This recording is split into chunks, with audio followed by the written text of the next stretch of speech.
This is Wednesday Night Worship Part 3, a full training series built to help you train your worship team in a small to mid-sized church, and only using inexpensive gear and your X32 or M32. In this video, we're going to talk about electric guitar. We'll talk about my favorite tones to use, how to play into those tones to get the most out of them, how to play in a way that you're not stuck in that 4-chord purgatory of worship music, so that your song has movement, life, depth, and it stays interesting from start to finish. You don't need a pedal board that rivals anything you would see at NASA. You don't need the newest boutique amp. A great guitar mix has to start with the guitar tone and the playing. So here's the song that we're about to build. You worthy of it all. 'Cause you are worthy of it all. And this is part 3 of 6 of Wednesday Night Worship. It's already available inside my X32 starter pack. So if you want access to this plus hours of other lessons and the console presets that I'm using in this video, just hit the link below, sign up there. Now let's get started. Okay, so let's talk about the rig. It's a very simple setup. I'm plugged straight into the console off of my Pod Go. So the Pod Go running the Tone Factor, the David Hislop, Tone Factor, Bethel Bloom settings. Honestly, all of that package that you get from Tone Factor, they all sound phenomenal. Running that, and I really only hit 3 of the snapshots. So a lot of the song is on the ambient swelly one, just number 4 snapshot. Oh, and I didn't even say, this guitar is a fake Fender. It's a parts caster, Seymour Duncan hot rod of some kind. I don't remember exactly what it even is. And so that main kind of tone for any of the down sections, I've got it on the bridge pickup, and it'll be this really swelly thing.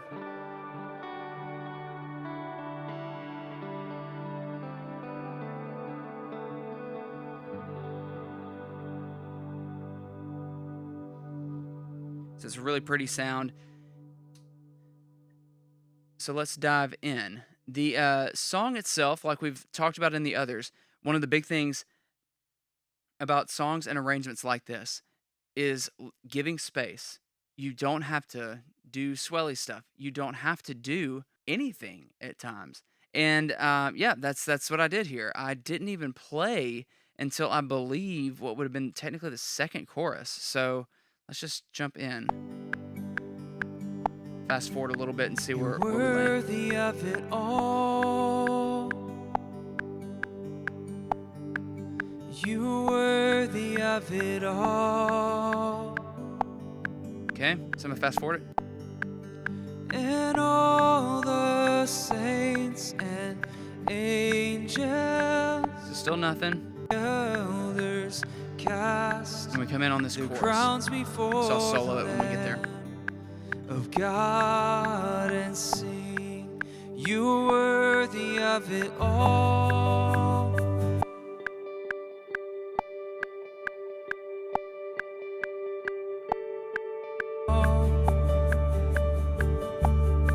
And for from you are all things.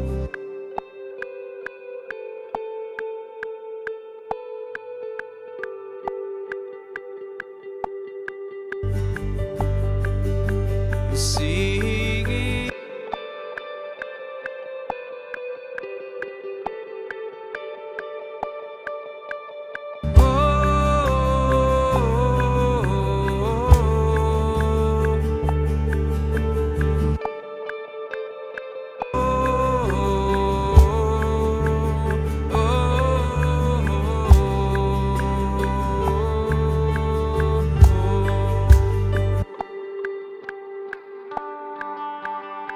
Okay, so that section, we're hanging out in the 12th fret, 12th to 15th fret, just.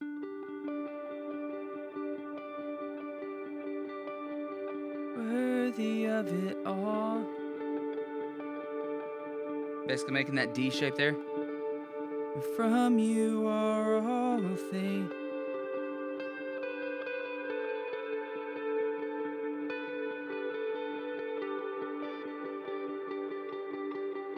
And so what I really like to do in arrangements, and this goes for really any instrument that can handle this space. So in this one, I just felt like it was the electric. This could go for keys. This could go for an acoustic. It could go for a number of things. But one thing I like to do is in those transitions when you're going from a chorus to a verse is have something that starts, okay. And others. Is have something that starts beginning that transition. Does that make sense? And then because that melody is so important, we could jump down and go to chords. We could keep going up here, but I thought it was really important and would add a lot by just mimicking the vocal there and just following that melody.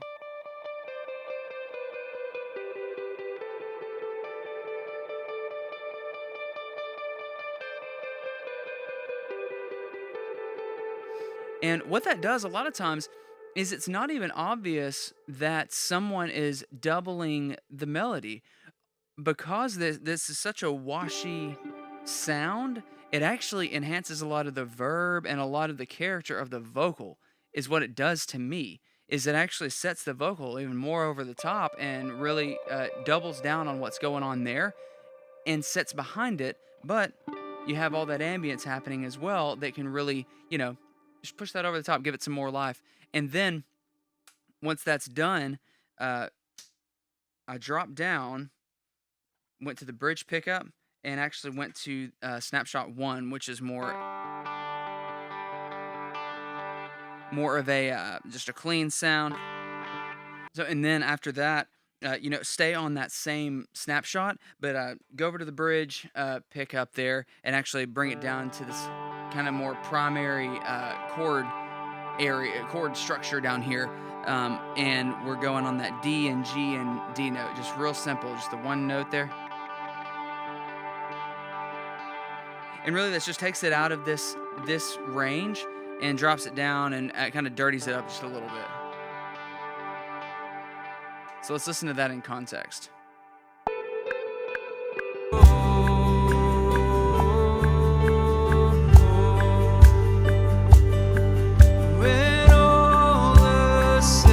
Swell out.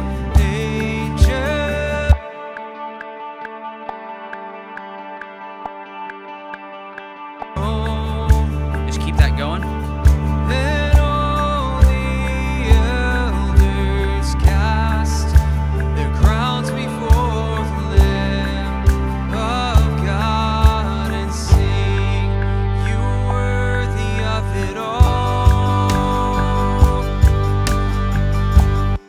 So, and then when you get down to that, crowns before the Lamb of God, and then I jump over to actual snapshot 2. Sounds a little rough there. Worthy of it all. So we really make that downbeat where the rest of the stuff is paused. We make that a moment and actually hit snapshot 2 at the same time. And then when that chorus comes in, we jump back up here, but we're on a dirtier tone now. Just simple stuff there. Just doing that pentatonic G. I mean, it's really just 1, 3, 5.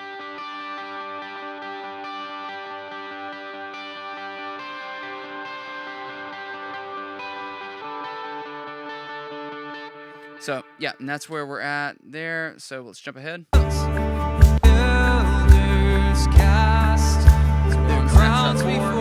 That ambient tone.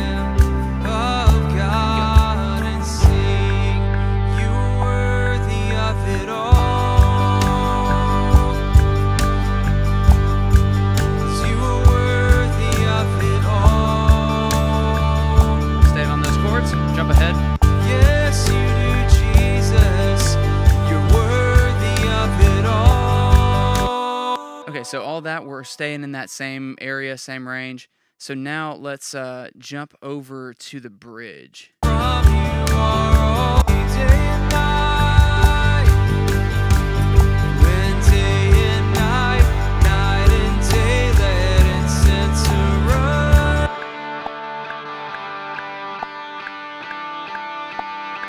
And so from there, we go from up here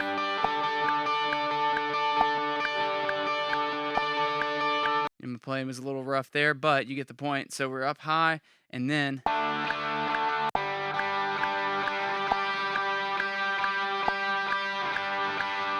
and drop down for the bridge.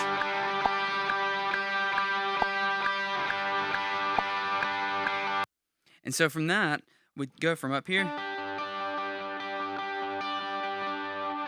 just back down to this simple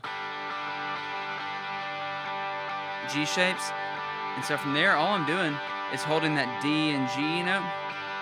Day and night, night and day. Go to the D.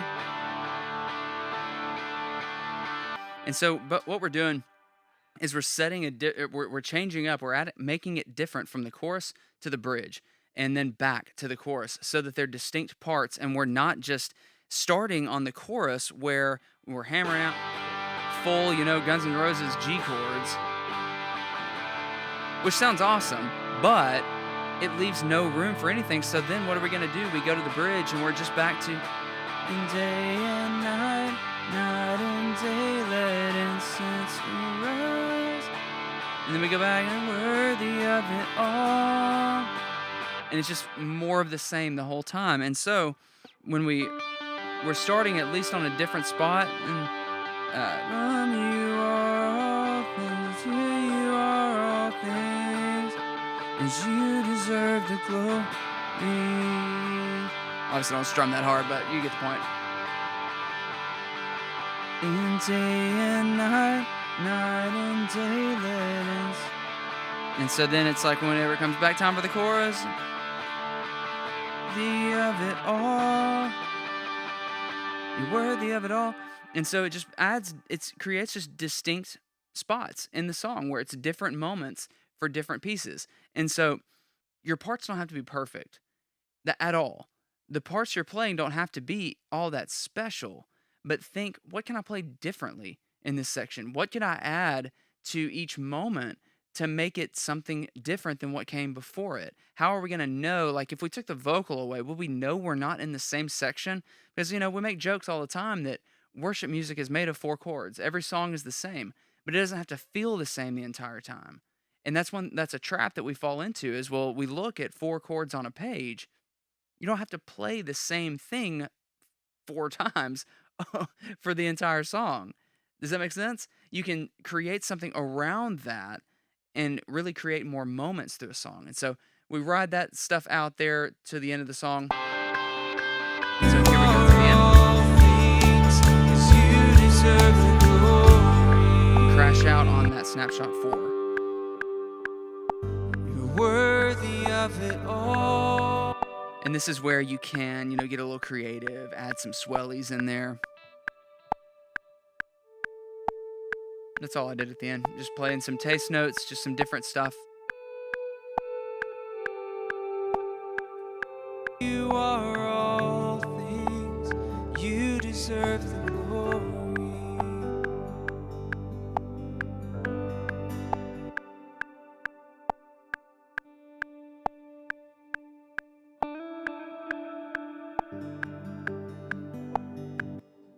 Again, you can keep it simple.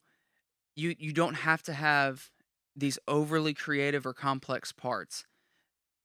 The real impact that you can make is whenever you have specific sections, or you have parts for each section that distinctly change the feel of the song, or that it becomes very obvious that you're in a new section. I think that's one of the biggest things you can do, rather than hammer out the same chords over and over, especially on electric. It goes for all things, but really on electric, you can make a difference there. So again, all the settings that you're hearing in the X32 starter pack, link is below for that. This is from Tone Factor. This sound, Tone Factor, can't recommend them enough. You don't have to have a $5,000 amp on stage. You don't have to have $10,000 worth of pedals. I've got a used Pod Go, a parts caster that's beat up, and it's plugged straight into the back of an X32. It sounds okay. Thanks for watching. The next one, we're going to break down the keys parts on this song. There's a fly in here. I'm going to end it. All right. See you guys in the next one for the keys video.